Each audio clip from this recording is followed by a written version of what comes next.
ભારતીય જનતા યુવા મોરચા દ્વારા પ્રદેશ સંગઠનની સૂચના અનુસાર ડોક્ટર શ્યામા પ્રસાદ મુખર્જીની 125મી જન્મજયંતિ નિમિત્તે ઉજવાઈ રહેલા સ્મૃતિ પખવાડિયા અંતર્ગત સાવલીની આર્ટ્સ એન્ડ કોમર્સ કોલેજના શિવરંજની કળાભવન હોલ ખાતે ભવ્ય વિદ્યાર્થી સંમેલનનું આયોજન કરવામાં આવ્યું હતું।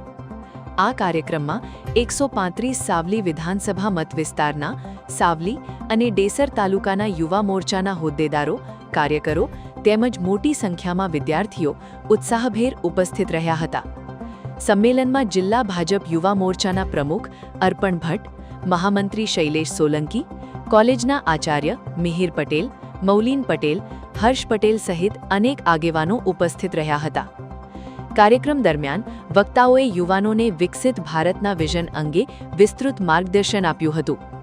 ભારતને વિશ્વની અગ્રણી શક્તિ બનાવવામાં યુવાનોની ભૂમિકા, શિક્ષણ, રાષ્ટ્ર નિર્માણ અને સામાજિક જવાબદારીઓ જેવા વિષયો પર પ્રેરણાદાયી ઉદ્બોધન કરવામાં આવ્યા હતા। સંમેલન દરમિયાન વિદ્યાર્થીઓને રાષ્ટ્રપ્રેમ, સેવા, સંગઠન અને વિકાસના મૂલ્યો સાથે જોડાઈને દેશના સર્વાંગી વિકાસમાં સક્રિય યોગદાન આપવા આહ્વાન કરવામાં આવ્યું હતું। સમગ્ર કાર્યક્રમ ઉત્સાહપૂર્ણ અને પ્રેરણાદાયી વાતાવરણમાં સંપન્ન થયો હતો। છાત્ર સંમેલન સાવલી આર્ટ્સ એન્ડ કોમર્સ કોલેજની અંદર આપણે આયોજન કર્યું, જેની અંદર ખૂબ સારી માત્રામાં બહેનો વિશેષ તરીકે અને ભાઈઓએ પણ સ્ટુડન્ટ્સ તરીકે એમને ભાગ લીધો, જેની અંદર અત્યાર સુધી દેશની ઐતિહાસિક ભૂમિકા પાછલી સરકારોની અંદર શું રહી અને નરેન્દ્રભાઈના વિઝનથી આ ભારતે શું હાંસલ કર્યું, આજે આપણે ક્યાં હતા અને ક્યાં પહોંચ્યા, એની વિશેષ ચર્ચા અને વિકસિત ભારતનું સ્વપ્ન સાથે કેવી રીતે આગળ વધવું અને વિકસિત ભારતના સંકલ્પ સાથે આ સંમેલન અમે કર્યું છે।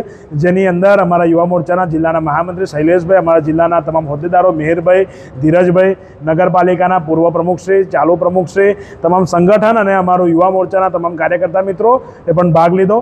ભારત માતા કી જય, વંદે માતરમ। યુટ્યુબ પર KNK મીડિયા નેટવર્કને સબસ્ક્રાઇબ કરો, ફેસબુક અને ઇન્સ્ટાગ્રામ પર ફોલો કરો અને દરેક પોસ્ટને લાઇક અને શેર કરવાનું ભૂલશો નહીં।